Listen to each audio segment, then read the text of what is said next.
Welcome to DVC Alumni, where every story inspires the next. The official podcast of the Diablo Valley College Alumni Association. As we celebrate 75 years of DVC's impact on education, careers, and community, we're honored to share the incredible journeys of alumni who've transformed their time on our vibrant campus into meaningful careers, community contributions, and personal success. Each Tuesday, we spotlight DVC alumni, from first-generation graduates to entrepreneurs, educators, and leaders who share the triumphs, challenges, and pivotal moments that shaped their lives. And on Thursdays, it's Resource Thursday. We dive into the programs, departments, and services that make DVC the supportive, dynamic community it is, exploring how they serve students and how you can connect with them. Whether you're a current student, recent graduate, or longtime alum, join us as we honor DVC's legacy and discover how our past continues to inspire the future. Thank you for being part of this journey. Be sure to tune in, subscribe, and celebrate with us. DVC Alumni, where every story inspires the next. And now, join our host, alumni manager, Charlie Daly. All right. Well, let's get started. So now we're live, and I'm going to let you introduce yourself, and I'm actually very excited to have you here, but go ahead. Oh, thank you so much. My name is Lily E Espinoza. Mm-hmm. And actually, you're Dr. Espinoza, but you go by Lily. So yeah, that's right. Okay. So let's talk a little bit about what you currently do, and then we'll bring it all back to kind of like where it all started, because I think that's very, very exciting. Yeah, for sure. So right now I'm serving in the role as Vice President of Student Services at Laney College, which is in the city of Oakland, and it's part of the Peralta Community College District. Mm-hmm. And what do you do as for student services there? Yeah, as the Vice President, my main work is to support the role of the President. And so I'm working with 3 other vice presidents, and we support administrative and reporting and policy and that sort of thing for the college. But I'm also working with many classified staff members and faculty in my divisions. And there are many divisions. So I'm talking about enrollment services, admissions and records, transfer, career, employment services, working with counseling, working with all the learning communities, working with athletics, working with all the different services that help the students in the out-of-class experience as well as in class experiences, EOPS, CalWorks, CARE. There's so many, and it's just all about the student experience. Oh, that's awesome. And I know and we'll get back to like how that applies here, because I think your story is absolutely fascinating. But one of the things that I'm always constantly amazed at is how little people understand that things are available for them to help them get through the experience. So let's back up a bit, and I'm sure we'll trickle this through the conversation. But where did you start with here? I mean, where'd you grow up at? So I grew up in Orange County. So I was born in St. Jude Hospital on Harbor Boulevard in Fullerton, California. I was in Fullerton for most of my early childhood. I went to Fullerton High School, and I graduated in the class of 1992. But when I graduated, I barely graduated. I had a very low GPA. I didn't apply to any colleges or universities because I figured, what was the point? I had to go to night school. I thought I was going to drop out multiple times, and I had to go to summer school every year. And I had a sister who was actually kind of like the straight A child of the family. Okay. And so she had gotten straight into UC Berkeley. Wow. And she had heard about Diablo Valley College Okay. because she had heard that a lot of students who don't do so well in high school often go to Diablo Valley College. And back then it was known as the #1 transfer school for UC Berkeley. And so when I graduated from high school, by the skin of my teeth, I thought, you know what, if I'm going to go to a community college, I'm going to go to DVC. And so I hadn't even seen the campus. I went sight unseen. One weekend, me and my dad packed up the pickup truck, and we just drove up to DVC, and I took Counseling 50, my orientation to college, and I was hooked. I was like, I want to be at this campus. So we looked on the student housing board. I found a room for rent. I registered for all my classes. I took my assessment test. By the way, to let people know, this is back like when I went here back in the 80s.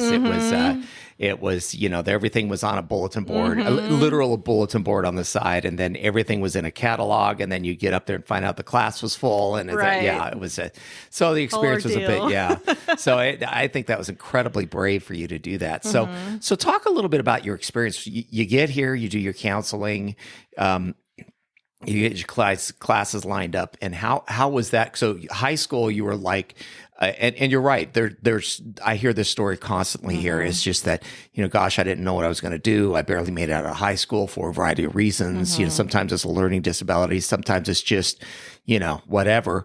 And you get to DVC, and what happened then? Well, I got to DVC and I found faculty members who were just so passionate about what they were studying and like so eager to help us pass our classes. I remember taking an English class, and I remember my faculty member's last name was Mikovich. And I was using my last name from my dad's name, which was Plosky. And so we were very familiar with Eastern European and Russian names. And I remember thinking like, oh, wow, maybe we're related somewhere. But he was also a teacher at UC Berkeley at the same time he was teaching classes here at DVC. And I remember thinking like, he's really preparing us. Like, we're just not taking these classes just to do whatever. Like, these are classes at the UC level. And then I also had social science teachers who were just phenomenal. Susan Goldstein was one of my faculty members who just like opened my eyes to my major, which was women's studies. And it was stuff I never learned in high school. So I got really passionate, really interested in the subject matter. And it was because of those classes that I started getting A's in my classes. And that was like the first time in my career I got an A in class. And I was just like, oh my gosh, I'm not, hard to learn here. Like, I actually get this stuff. And so I started talking to counselors, and they were just as kind to me as they could be. And I just got involved in student clubs. I was a part of this student club called WISE. It was Women Increasing Social Equality. And I was just like, these clubs are very pertinent and very relevant. And they're talking in my language about social equality, about helping women, about women who come from Mexico, because my mother was from Mexico and she didn't have an opportunity. And we're going to do something about that. So I felt very politically active. I felt connected to the community, and I just loved the campus. So there were so many reasons to do well. And I was just like, oh my gosh, it changed my life. We have a very active, I think we've got over 80 clubs currently this year. I'm going to have to look up this WISE club and see if it's still around. But one of my favorites right now is the Cheese Club, just because it's so irreverent, and it's just, and I found out from them that they're from somebody else that's a member of it, that there are other cheese clubs at other universities for very prestigious academic environments that aren't as well organized as this. I believe it, because DVC takes things to another level. Like everything that they do here, they kind of like do a step above. And I noticed that right now with the community. So like, for example, here at Diablo Valley College, if you walk around Pleasant Hill, you see like Rasputin's, you see Blondie's Pizza. Guess what? They're over in UC Berkeley too. Yep. And then when you have our student clubs, I remember our student government was very active on campus, and they would host forums and they would do political campaigning. I mean, that's what they do at UC Berkeley and Stanford University. So I've taken my experiences here at DVC, and I've actually worked at some of those other schools. And I'm just like, everything they're doing here at DVC, they do it to the top level. And it's really phenomenal that it's right here in the backyard of so many different, neighborhoods and communities, and anyone can go here. It's fantastic. And that is very exciting. I think for me, that's one of the best things about it is anybody can go here, and all you got to do is be able to show up. Yeah. And we'll figure out a way to do it. So you got through DVC. It was really that transformative experience, which is really what DVC is. And like I said, that's the story I hear over and over again. And there's a point where you had to move on and move up. So talk a little bit about that. Well, it was a crazy story, and I've told this many times because I come from a family of 5. There was 4 girls and 1 boy, and our dad was very low income because my mom had passed away when she was young, and my dad was dealing with a lot of mental health issues. So he was really low income. And I remember one day I was walking by the counseling center here on campus at DVC, and I was talking to the representative from UC Santa Cruz because he was there to recruit students to apply to the UC. But I didn't have any money to do the application to apply to the UC. And so he asked me a couple of questions. He's like, how many kids are in your family? I said, there's 5 kids. And he's like, well, how much money does your dad make? And I said, he makes maybe like 25,000. I don't know. And they're like, well, you qualify for this fee waiver, a UC application fee waiver. And I was like, what's that? I hadn't even heard of it. And I didn't even know to ask about that, you know? Yeah. And so he gave me this certificate because back in the day, it wasn't actually a piece of paper.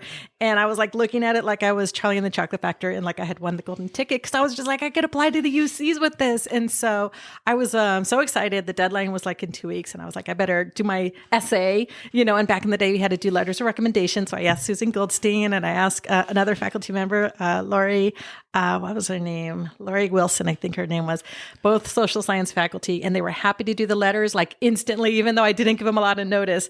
And I applied to all the UCs and I applied to one Cal State just in case. And I got accepted into every school I applied to. Oh, wow. And I just remember thinking, and when I was a high school senior, I didn't even apply because I wasn't going to get in.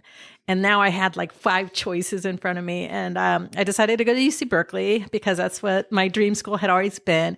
And I had a sister who was attending there. So I decided to go to UC Berkeley. And I ended up majoring in women's studies, which I started here at Diablo Valley College. Wow. That's amazing. And so from there, from UC Berkeley, there's another part, and I didn't make enough notes about it because I watched it. By the way, we're gonna the YouTube My documentary, yes, which was absolutely amazing. We're gonna put that in the show notes just so that people can go and watch it. But talk a little bit about your journey of like getting to Laney College because there was like a number of stops along the way. Yeah, and one of the things that I think is important is again. Nobody has a linear path. Not at all. My gosh, I went like in circles, ups and downs. Yeah. I always tell people, you know, your life is going to go in zigzags and ups and downs, and sometimes just in a U-turn. So yeah, I ended up transferring to UC Berkeley. I got my bachelor's in women's studies. With that, I parlayed my experience because I wanted to live on the East Coast. So I moved to Boston. I was actually working at Harvard University. Wow. And it was because I had a UC Berkeley degree. I'm pretty sure that's how I got that job at Harvard. And while I was at Harvard, I was like, I need to go to a master's program. Where should I go? So I even sat in on a class at Harvard to see if I wanted to go there. But I was like, you know what? I want to live in New York City. So I applied to Columbia University and NYU. And I'm like, let's just see what happens. I got into both of those programs. Oh, wow. And it was using a letter of recommendation from Susan Goldstein, who was my faculty member here at Diablo Valley College. So I was just like, thank you, Susan Goldstein. But it was amazing because I was like, I have my choices now. So I ended up going to Columbia University, and then I came back to California to work at a community college. The first job I got was working at Foothill College. And I was working in the transfer center, working with transfer students to help them transfer. And at first I was like, this is going to be fantastic. I love this. But then I got a layoff notice because the state of California was going through budget cuts. And that was at the same time I was pregnant. And I was just like, oh gosh, now I'm out of work. What am I going to do? But because I was a classified staff member, I got called back to my job. And then I was like, I want to be in management. I have a master's degree. I'm passionate about students. What can I do? And I took an interim assignment as the interim director of EOPS, which is a program specifically for fresh generation low-income students. And that was at Evergreen Valley College. And that where is Evergreen Valley College? It's in the San Jose Community College District. And I was in that position for 1 year. And then when that position ended, I applied for jobs all over the state of California with my son, trying to figure out where are we going to go. And there was a job at Fullerton College. Yes. My hometown. Yeah. And I was just like, are you kidding me? So I got the job at Fullerton College working as the director of the Transfer Center and the Cadena Cultural Center. And while I was at Fullerton College, I could show my son where I grew up. I took him to Fullerton High School. It was really nice. And I started my doctoral degree there. And once I got my doctorate degree, it's sort of like you get these degrees and you think, I need to move up in my career. And so I started looking for a dean position, and I got a job at Solano College in Fairfield as a dean. And I was like, wow, I made it. This is amazing. And then I got laid off because of budget cuts. And I was just sort of like, are you kidding me? This can't be happening. So I thought that was it. And I started looking for jobs left and right all over the place. I couldn't find a job. I probably went on over 200 interviews. And I was just like, okay, I'm done. I had to keep on doing this. So I started looking for jobs outside of the community college system. And that's where I got a job at UC Berkeley. And it was a temporary job. And during the pandemic, I lost that job too. I got let go. And then I got a job at UC Davis. And I was just like, maybe working at a community college isn't in the cards anymore. So I started writing my books. Because in 2017, I was just like, I want to write a book and I want to get information out there, because if I'm not going to work at a community college, I'm going to at least get my story out there. And what was your first book? So my first book was Not Getting Stuck. Yes, we have it right here. It's right here. Yes. And it came out in 2017. And actually, weird coincidence, I wrote this in response to the first time Trump got elected. The reason why was because in 2016, you can remember the campaign was very negative about Latinos and specifically Mexicans and who was crossing the border. And he was saying they're not, I forgot what he said, but he said something like they're sending over criminals across the Mexican border. And I had all these stories because in my doctoral dissertation, I interviewed Latinas, who are people who are of Hispanic descent. And I asked them, how did you transfer to the UC or the Cal State? And what helped you go from community college to the UC? Because when I was a director of a transfer center, there was a lot of research that showed there's a lot of students who reach transfer readiness. What that means is they've taken 60 units, they've done English, they've done math, but they don't transfer. And I'm just like, why aren't these people transferring? And it's often the application process or the length of distance between where the community college is located and where the four-year university is located. Okay. So I said, okay, well, then let's look at the success factors. Let's look at the students who do transfer. And that's what I did my dissertation on. And so these stories in my book, Not Getting Stuck, are actually 9 individual student success stories from 9 different Latina students from their point of view about what helps you transfer and what will lead to their success as a community college student to actually complete the UC application or the Cal State application and then see them graduate and get their bachelor's degree. Yeah. Oh, go ahead. Finish your... Yeah, so that's the book. And so that came out in 2017. And meanwhile, I was still out of work. So I'm like, well, what else could I do with this information? Because I had all this knowledge about community college and applications. And so I decided to start a YouTube channel. Yeah. And so I made a YouTube channel called College Mythbusters, where I basically set up my own, camera like a lot of people do and just sit at your desk and make these videos about how to transfer as a transfer student, or what's the difference between a Cal State and a UC, or why get a bachelor's degree, or why go to school full-time versus part-time, or how do I get assistance if I'm a low-income student or I don't speak English or my parents didn't go to college. And so I did all these different episodes. I did about 22 episodes. And those are on YouTube. We're going to link to the bottom of this show for that too. Because, I'm thinking about this and I'm just going, oh my gosh. And again, like we were talking about before, it's amazing to me how many resources, and a lot of it is a very daunting process. And especially if you're not familiar with it. And I know this is the story for most, first time, first person in the family to go to college, it's overwhelming. It really is. It's like you don't understand that there's like a process to it. Like there's a step-by-step. So when you first apply to a California community college, you do CCCC apply. And they ask you a ton of questions. They'll say like, where did your parents go to college? Or what was your income? Or, are you a returning student or a new student or a continuing student? Or there's so many classifications. But the reason why we're asking those questions is because that data actually does get filtered down into our student information systems. And we will generate letters to the student to say, hey, did you know you qualify for financial aid? Or, hey, did you know there's a veterans office on campus? Or, hey, did you know there's a math lab that's available for students with, learning disabilities? I used to get letters like that. I remember being a student and it was like, hey, did you know you qualify for EOPS, which is for disadvantaged students? But I didn't like that word disadvantaged. Yeah. And I'm like, I'm not going to this thing. Like, why are you calling me that? Or I'm an at-risk student. Yeah. Like, I'm not at risk. I'm perfectly fine. But you don't realize it means that maybe your family doesn't have the financial means, or maybe you're qualified as at risk because your family background might mean you're not as successful in college as do students. It means you're basically qualifying for additional services.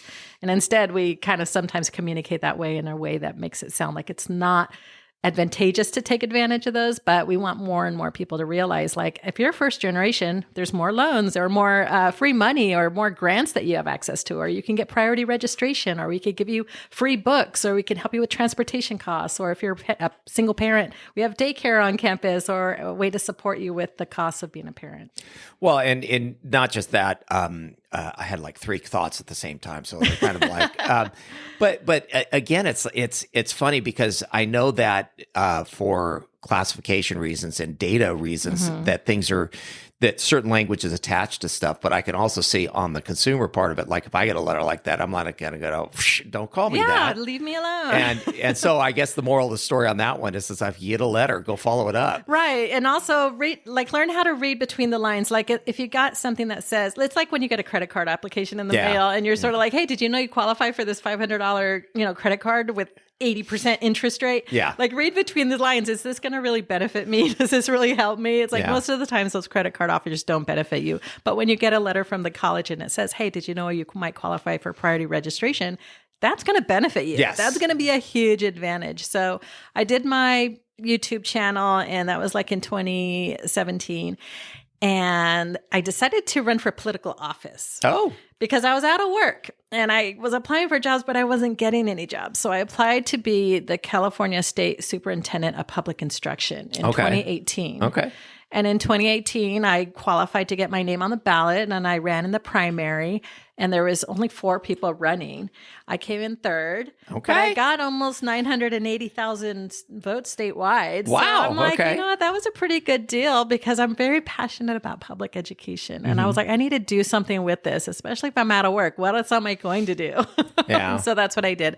So then let's see. In 2018, I was just figuring out what I was going to do with my life. I decided to go back to graduate school.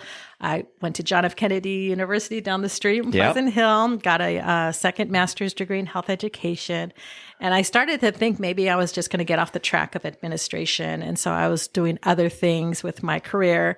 And I decided to write another book, and that was about holistic health. Okay. And how do we integrate health practices into education so that we could hopefully help students heal? Because I meet a lot of students, especially at community college, that had such a toxic experience through the public education system that by the time they get to college, they're almost sort of like traumatized by their educational experience. Like they've had counselors who told you, give up, you're never going to do anything with your life, or you shouldn't even apply to college because your GPA is so low, or people like you don't go to college. And I've had many people share stories like that with me. So I'm like, education can be trauma. And so what I was studying in my holistic health degree was how do we input health promotion into the higher education track and maybe do some healing within education so that students do feel more centered and more part of their experience so that they can heal from those traumas that have happened. And so I wrote a second book, and I don't have it with me, but it's called Nurturing Ourself. And that came out in 2023. And then I wrote this fourth book. Third book. so because you're kind of on a roll now. So it's just, you keep going. So we'll get to this next book. So I want to go back to the first book. So are you finding, cause I'm very interested in this because again, it's the increasing the transfer rate, which I think would be brilliant. Are you, besides at Laney College, because I'm sure you're using the things you learned from that at Laney College, are you finding other community colleges are adopting that? Oh, yeah, definitely. I was actually invited to speak at colleges. Oh, good. When this book came out, I did some heavy promotion through like some press releases and on my YouTube channel and then on LinkedIn. And I was invited to like speak in a college in Florida. So I'm like, I'm a nationally recognized speaker here. And also from, there's special groups in the state of California. Like there's this organization called Latina Leadership Network, LLN. And actually several of the girls in this book mentioned being part of LLN as a way that helped them transfer. So it's a student club and it's also a statewide organization. So there's several dedicated student support programs for students of color. Like Puente is one of them, which is dedicated to students who want to learn English, but also transfer to the university. And then there's other learning communities. And I got plugged into the LLN group and they invited me to come to one of their conferences. And I did. So I presented to the girls there how I was a student just like you at a community college. I was a part of LLN. And I also was a founder of one of the clubs at one of the campuses. And we talk about how finding mentors, finding faculty who are passionate about their subjects, doing some work experience in what their major might potentially be. having a small group of peers who are all success-minded, help them be successful.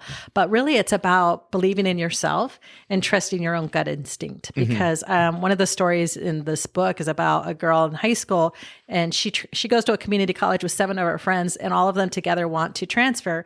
And by the end of it, she was the only one who transferred. And I was just like, well, why are you the one who stood out of all of your 7 friends in that group who came to the college to transfer? And you guys went together. And they were like, well, one got married, one got pregnant, one had a job that was paying a lot of money. So they all got sidetracked in all these different ways. But it was those students who kept their eye on the prize and sort of had that goal and like told people what their goal was, and then found a new community of people who would support them in their goal. So I always tell students, find your tribe, find your group of students who will help you and push each other to be successful, because the friends in college will definitely make it or break it, right? Like either push you forward or, keep you in the same spot. Well, and the mentor part of that is, I think, very important, because that's the story I hear constantly. There was a young lady I interviewed like 9 months ago, Jessie Badley, and I talk about her constantly because she just has this amazing story. But for her, it was those professors that were mentors that just they looked at her and they go, "Oh no, you can do way better than this." Oh yeah, and they were kind but tough. Yes, you need that, and you need to have both sides of the coin. So it's always sort of like steel sharpens steel. Yes. You don't want to be hanging around people who are just sort of like saying, "Oh yeah, it's good enough," no problem. Like when I had my English faculty member, he was very difficult. He was very hard on me, but it made me learn and it pushed me beyond my comfort zone, because you just don't want to have people telling you, "Oh, everything's fine, you're good enough, don't really need to push yourself." You need people who are going to push you just a little bit more than you're used to pushing yourself. So having a faculty member or having a counselor who can give you that tough love is what you really want to do. And it's not just being comfortable. It's really kind of shaking things up and thinking about things differently, for sure. One of the things that we're going to, and we'll get to this book in a minute, because this is also very interesting. I did order this. Yeah, cool. But it hasn't got here yet. Otherwise, I would have read it. But one of the things that we're actually working to do with the Alumni Association, because we just started in April and we're now over 600 people actually enrolled in it, is creating those verticals where we have an opportunity to match people up, within those communities. For instance, like creating mentorship, people that have been through the journey, So like, for instance, somebody like you that can talk to other people of Hispanic, heritage that then are going to be looking at what is it like to transfer. Okay, this is the first time I'm, got to learn, language barriers, all this other stuff. And not only do you have that experience yourself, but you also have the expertise in the background. Yeah, that's definitely important, because you want to hear from people who have walked in your shoes and made it through, because that's the thing is like, that's often missing, especially I always talk about being a woman of color, because it's sort of like, we don't sometimes see somebody doing what we would like to do. It's like when I was like 18 or 19 and I thought about, well, what career am I possibly going to do? I thought about being here at DVC, and I thought like, I want to run DVC. I want to be the president of DVC. I hadn't even met the president at that time, but I just had this idea in my head, but it would have been so much better if I had met somebody who was doing that job and looked at it like, that person looks like me. I could see myself in that position. Yes. There was a young lady I interviewed. She was actually our very first podcast episode. She runs one of the clubs here, but she looks at Kamala Harris as a role model. And so she's looking at somebody that looks like her and speaks like her and all the other things, and has had, challenges to where it's like, she's like, oh no, this is something I could do because of that. Yeah. That makes it real, and it's tangible, something you can feel. I remember one of my role models used to be Frida Kahlo, the painter, because she's half Mexican and half German. That's why her last name is Kahlo. And I'm half Polish and half Mexican.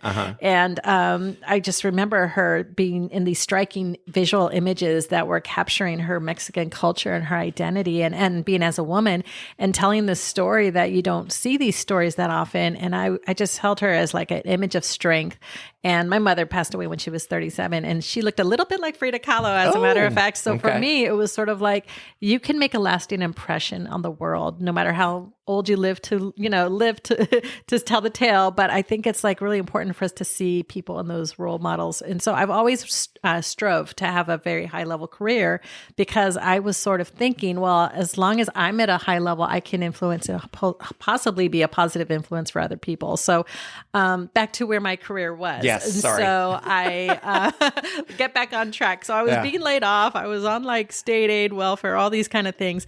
And I thought my career was off track. And so I decided to apply for other levels of jobs, because I just wanted to work experience in career in industry relations. And so I thought I was going to just leave the community college system, because I had been laid off. And at this point, it had been like 5, 6, 7, 8 years. And I was sort of like, okay, there goes my dream of being a college president. It's over. It's not going to happen. And this last year, I decided to write this last book, and I was putting it together because it was almost like my swan song, because I'm like, that's it. I'm never going to work at a community college again. It's time to say bye. And I actually was thinking about using my health education to come up with a business idea. And I came up with a business idea, and I'm like, maybe I want to open up a shop, and I'm going to be a shopkeeper, because I was letting go of one of my dreams, and I was trying to create a new dream. Because I always tell people, you want to have goals and you want to have big dreams, but at the same time, if you're not making progress, then maybe it's time to create a new dream. And so I was creating a new dream of being a shopkeeper, and I was like, okay, that's it. I give up. I'm out. But then this year I started applying for jobs again. And then I just got this job as the vice president of student services at Laney College. Well, you had a little gap there in the resume, but hey, I was like, I guess I'm back. Yeah. But it was just, you don't know where your life will go, and I always tell people, never give up on yourself, because I always had the education and the skills and the passion and the dedication. It just, I wasn't getting those opportunities. And it was like, I was like that close to just saying, hang it up, call it a day, I'm done. But then when I got this opportunity, I'm like, do I want it? Do I really want to do this? And I really had to question it, because going into a high level administration role is such a big responsibility. And it's such a big trust that you're given from the, state of California and the public, because these are publicly funded positions. And running a community college is such a leap of faith by the taxpayers and by the community. And Laney College, and where I'm at in the city of Oakland, I mean, any big city, is going through such tough economic times. And it was sort of like you had to question, like, am I up for this? Because you will have to dedicate your energy, your thoughts, every waking hour to doing the best that you can. And I really feel like you shouldn't take that kind of position lightly. And it really has to be something that you're dedicated to doing. And I'm like, can I do it? And I'm like, heck yeah, of course I can. This is what I've been working for the last 20 years. So right. I was really excited to take the position, and I started in June, and it has just been a dream come true. Really it has been. And I've just been like, I can't believe I've been thinking about being a vice president probably since, 20 years ago. And I'm finally doing it. So I didn't know how long it would take or when I would get there, but it eventually happened. And it all started by being a student here at TVC. Mm-hmm. So, well, and the thing is I think Laney College is very fortunate, because you bring a ton of passion to this particular thing. And I'm of the opinion that sometimes you got to start off with the passion, because the thing is, it brings excitement to whatever you're doing. Yeah, you really need to bring it yourself, because they're not going to say, okay, be excited about student services. It's like your first day of job. It's like, It's up to you. It's what you're going to make of it. Just like what you're doing with this podcast, it's like, it could be, this or that, but it's really going to be what you pour into it. And so I sort of recalibrated everything I was thinking and saying, okay, I'm going to 100% do this, because that's what they deserve. And that's what this community needs. And so it's been really great learning a lot, working with other colleges and my colleagues in other school districts. And we're at such a turning point right now with the new Trump administration and the new policies that are coming on and the new challenges facing the state of California. But the great thing is I have this really long perspective, and I've also worked at so many different schools that I can really bring in this global ideas of how things are done. Like I've worked at Harvard University, Columbia University, Stanford University, as well as UC Berkeley, UC Davis, as well as community colleges. And so when I look at what are the ways that we want to do things, or what is the approach that we want to take, I always think of, let's give it the best effort we can, because I know that's possible. And I know other schools are doing it just as well. So it's like, let's put into it 100%. So you're bringing in really kind of like all that experience from all these very, very different places. And it's not like you worked your way up through one school. And you're picking and choosing from all these various different, basically a forest of ideas and opportunities. Again, I think Laney College is very fortunate. So, and you've only been there for, blink of an eye. Right. It's been almost 6 months. Yeah. But what do you think that you are bringing to it that may be different than what was there before? Well, I think that anytime you come into a new position, you bring in a new set of eyes. And if you've been at a place for 20 years, I mean, it's really easy to overlook just like some of the smaller details. I remember one of the first things I did was like, I asked our facilities if we could replace our U.S. flag because I'm sorry, I'm laughing, but it's just like, yeah.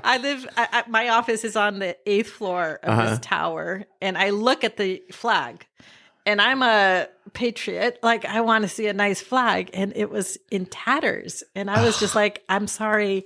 And it was like one of the first official acts that I did was like, who's the name of our, director of facilities? I need to make a request. I was like, we got to have a nice U.S. flag and California state flag, because to me, it's like, it's such a symbol of what our campus is and such a message to the community about how we see ourselves. And if our flags are in tatters, I was just like, we need to do this now. This is urgent, especially in this day and age. It just brings us pride to make ourselves feel good about our campus. And so, I'm looking at little things, but I'm also looking at bigger things. We're doing some big building on campus. We got some bond measures. So we're rebuilding our library as well as our some athletic facilities. And it's an exciting time. I mean, it's also a very challenging time, but at the same time, I think because I have perspective, and like I said, I could show like the historical relevance of decisions we have to make, I bring a context to the position, which is different than before. The person before me was like from out of state, and the person before that was not there very long, and then the person before that, I mean, there's so many different changes of leadership. But I want to bring a consistency. So that's something I'm dedicated to doing. Oh, cool. That's exciting. So let's talk about your book here. Yes. Okay. So that's the book I didn't know I was going to be and this putting out. This is, again, what's the title of it? The title is Centering Pura Vida. Okay. And had I known I was going to work at a community college, I probably wouldn't have published this book because I will say I have some stories in there that show kind of like some of the ugly side of working in administration, and also some of the challenges that we face. So I wanted to write about being in administration because we have to oversee some of the decisions that happen at the college campus. And I do want people to strive for leadership and be a woman of color in a leadership position, but also show you the reality of what it's like and that it's not always easy. It could be very difficult. We can be attacked for the decisions that we're making. And I think it's important not to sugarcoat what it's like to be a leader. And so some of the stories show some of that ugliness. And so I say centering pura vida because even though I've gotten attacked and even though I've been let go and I've been laid off and I've been, transitioned out, I've always centered this idea of pura vida, which is this philosophy of love of life and love of being where you are and love of connection to our natural state, which is being with nature and being outside and taking this unapologetic, optimistic viewpoint. And I've always had that. And I think that's actually saved me in many situations where, I faced a layoff and I thought, that's it, it's over. This is the, worst time of my life. And then something else happened that was even worse. But I've always had a very optimistic outlook on things. And that's what you need to carry with you because nobody else will give that to you except yourself. And so I want to remind us as leaders to center pura vida because it's really just that we're there. That is what is going to make the difference at the end of the day is that you did something, you made a difference, and you're helping people along the way. And that's what I've always done with my career. So the book is called Centering Pura Vida. It came out this summer, so 2024. And it's first-person stories of me and my career. And then I also offer a chapter at the very end about where I see the future of higher education for Latinos. Can you share a little bit? I won't, let's not spoil the whole thing so people buy the book, but check it out. So I did a thought experiment. And I thought, what will happen 50 years from now? Oh, I love these. And so I just kind of went no holds bars. Like, what fantasy can I imagine to take place in the next 50 years? And what kind of hopes do I have for Latinos specifically? Because if you see any demographic changes and you see where the trajectories are of the population across the United States, you see Latinos are really outpacing a lot of the other ethnic demographics in terms of growth of college-age students and, the younger children who are growing up. And so we need to find a place for Latinos in higher education, because a lot of these jobs that are out there in the workforce demand that you have a higher education. But we also know that Latinos have the lowest level of higher education attainment. And so if we don't find a way to incorporate Latinos into higher ed, in the next 50 years, you're going to have a lot of jobs that don't have somebody to do that work. So I was trying to imagine, how do we integrate our Latinos into higher education, and how do we incorporate Latino values into higher education?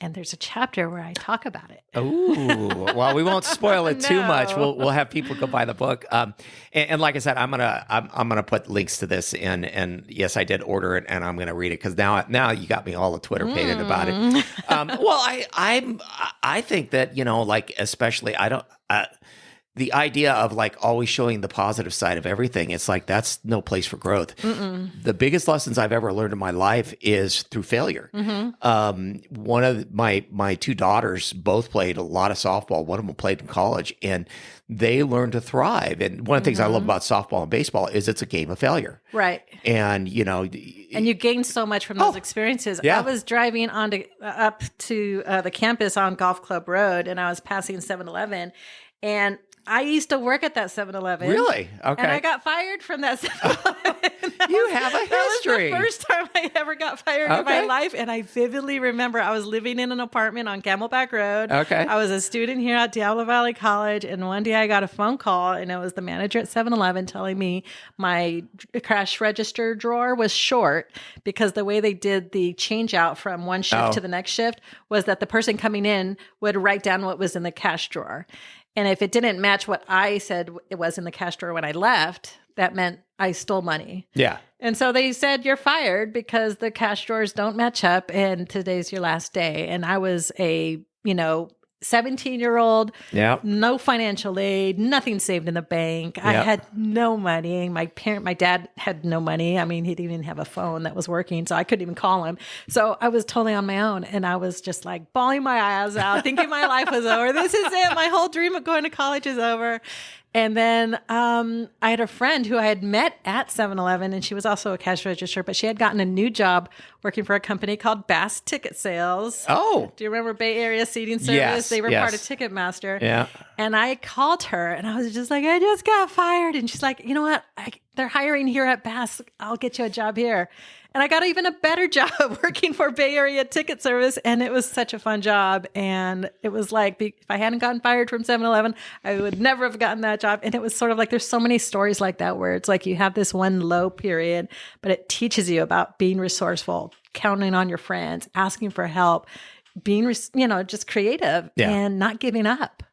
And it's so necessary. Well, I and this is a stolen line from a really ridiculous movie, but it's but did you die? Right. And that's become kind of no, as silly as that is, that's become kind of my motto. It says, I've been let go, fired from a million different jobs. And it's just, it's I learned a long time ago, it's the attitude was, well, I was looking for a job before I had this one, and it's it's sometimes it hurts, and sometimes it's painful, and sometimes it takes a while. But, I'm not dead yet. No, and you find a way. And it's you just have to count on yourself. And I just want women to think about that, because so many times, especially women, we're so quick to say, well, maybe I'll move in with my boyfriend, or maybe I'll just go ask that guy for his help, or maybe I'll, see if somebody else will take care of me for this. And it's sort of we get ourselves into some very serious and sad situations by doing that. And it's if we can ask ourselves, what can I do to help myself here?